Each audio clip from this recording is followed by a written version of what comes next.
योद्धा मनोजदादा जरांगे पाटील यांचं आमरण उपोषण मुंबईच्या आझाद मैदानावर आजपासून जे चालू झालेलं आहे त्या उपोषणाला महाराष्ट्रभरातले सर्व मराठी माणसं 6 कोटी मराठा त्या ठिकाणी मुंबईत पोहोचण्यासाठी प्रयत्न करीत आहे। सगळ्यांनाच एकाच वेळी जाणं शक्य नाही म्हणून दादांचा ज्या प्रमाणे आदेश होता की आपल्या 5,000 लोकांची परमिशन आहे आझाद मैदानावर, त्याचप्रमाणे आपण त्या ठिकाणी आझाद मैदानावर 5,000 लोकांनी जमायचं आहे।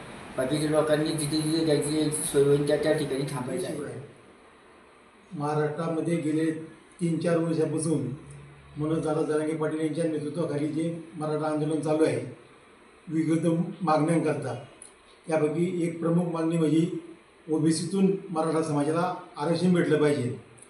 परंतु पाठीमागच्या वेळीसुद्धा शिंदे सरकारमध्ये असताना शिंदे सरकार त्या सरकारने मराठा समाजाची फसवणूक केली आणि वाशीमधून पाठीमागे आले सर्व मराठा, त्यांच्यावरती विश्वास ठेवून सरकारवरती, परंतु त्या सरकारने समाजाचा विश्वासघात केला।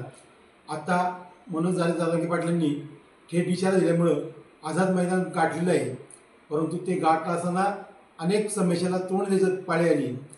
म्हणून आता आम्ही पण थोडंफार महाराजांचे मावळे आहोत ह्या उद्देशाने आम्ही पण थोडाफार गनिमी कावा केलेला आहे। तो गनिमी कावा ह्या 2-4 दिवसांमध्ये सरकारला दिसून येईल। सरकारने त्वरित मराठा समाजाच्या ज्या मागण्या आहेत त्या पूर्ण करावा ही आमची विनंती सरकारला। परंतु त्याचप्रमाणे आमची विरोधी पक्ष नेत्यांना किंवा विरोधी पक्षवाल्यांना पण विनंती आहे की तुम्हीसुद्धा एक जबाबदार विरोधी पक्ष नेते समजता स्वतःला, मग त्या विरोधी पक्ष नेत्याचं तुम्हीसुद्धा भान ठेवलं पाहिजे। या देशाचे नेते, या राज्याचे नेते आपण म्हणतो शरदचंद्रजी पवार साहेब, शरद पवार साहेबांचं सुद्धा कर्तव्य आहे। गेले 4 महिने झाले ह्या आंदोलनाची तयारी झाली, परंतु आजपर्यंत पवार साहेब कुठल्या प्रकारचं स्टेटमेंट करीत नाही। माझं सर्व विरोधी पक्ष नेत्यांना सुद्धा आव्हान आहे ह्या माध्यमातून की तुम्हीसुद्धा तुमची भूमिका स्पष्ट केली पाहिजे। नुसती पडती भूमिका घेऊन उपयोग नाही, तुम्ही स्पष्ट म्हणलं पाहिजे की मराठा समाजाची जी मागणी आहे की ओबीसीतून आरक्षण भेटलं पाहिजे, त्या मागणीला तुम्हीसुद्धा तेवढे जबाबदार आहे, जेवढं सरकार जबाबदार आहे हे देण्याकरता तेवढे जबाबदार हे विरोधी पक्षीवाले पण आहेत। त्यात प्रामुख्याने ह्या महाराष्ट्राचे देशाचे नेते शरदचंद्रजी पवार साहेब यांना सुद्धा माझी विनंती आहे तुमच्या माध्यमातून की यांनीसुद्धा पुढाकार घेऊन मराठा समाजाच्या ज्या मागण्या आहेत प्रमुख, त्या मागण्याच्या पाठपुराव्याकरता त्यांनी स्वतः प्रयत्न केले पाहिजे। अन्यथा आम्ही जसं देवेंद्र फडणवीस साहेबांना टार्गेट करतो किंवा सरकारला जेवढं जबाबदार धरतो तेवढंच आम्ही विरोधी पक्षांना जबाबदार धरू। तर उद्धव ठाकरे असतील, काँग्रेसवाले असतील, राष्ट्रवादी काँग्रेस असतील, अन्य कुठले पक्ष असतील, सगळ्या पक्षांना आम्ही जबाबदार होतो।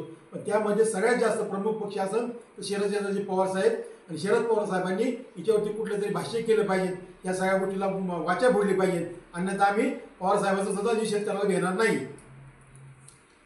तुम्ही म्हणता की जर मनोज जरांगे पाटलांना तुम्ही पाठिंबा देणार आहे, मनोज जरांगे पाटलांना 1 दिवसाची फक्त परवानगी मुंबईमध्ये मिळालेली आहे, तुम्ही कसा पाठिंबा देणार आहात त्यांना? हाच आमचा छत्रपतींचा गनिमी कावा आहे। तिथं फक्त आमचा जाण्याचा प्रयत्न होता, परंतु आता तिथं मनोजदादा जरांगे पाटील बसलेले त्यांना कुठलंही सरकार, कुठला कायदा उठू शकत नाही। कारण त्यांना तिथून उठायचा प्रयत्न केला तर जे आम्ही गावाकडं जे मराठे थांबलेले आहेत ते पूर्ण महाराष्ट्र चक्काजाम करून टाकतील। मनोजदादा जरांगे तिथं कुठल्या प्रकारचा धोका झाला किंवा तिथं उठण्याचा प्रयत्न केला तर तुम्हाला सांगतो निश्चितपणे महाराष्ट्रातला सर्व मराठा समाज उर्वरित मराठा समाज हे रस्त्यावर उतरल्याशिवाय राहणार नाही। त्यात अग्रेसिव्ह भूमिका ही खेड तालुक्याची राहील। कारण इथून पाठीमागे तुम्ही बघितलेला इतिहास, खेड तालुक्यामध्ये जे आंदोलन होतं ते महाराष्ट्रभर जातं, त्या पद्धतीने पहिल्यांदा मनोजदादा जरांगे पाटलांचं 1 दिवसाचं आंदोलन त्यांनी मोडीच काढण्याचा प्रयत्न केला, तर त्या सरकारला आम्ही आमच्या जागेवर बसून त्यांना आम्ही धडा शिकू। तुम्ही म्हणजे कोण तुम्ही धडा शिकवणार? मराठा समाज, बाकीचे जे इतर समाज आम्हाला जे पाठिंबा देतात ते सर्व समाज, 12 जाती 12 बरोबर जात्यांचा आम्हाला पाठिंबा आहे, सर्व समाजाचा आम्हाला पाठिंबा आहे। त्यामुळं आम्ही सर्व हिंदू सर्व आम्ही रस्त्यावर उतरू आणि सरकारला आणि विरोधी पक्ष नेत्याला सगळ्यांना आम्ही त्यांची जागा दाखवण्याशिवाय राहणार नाही।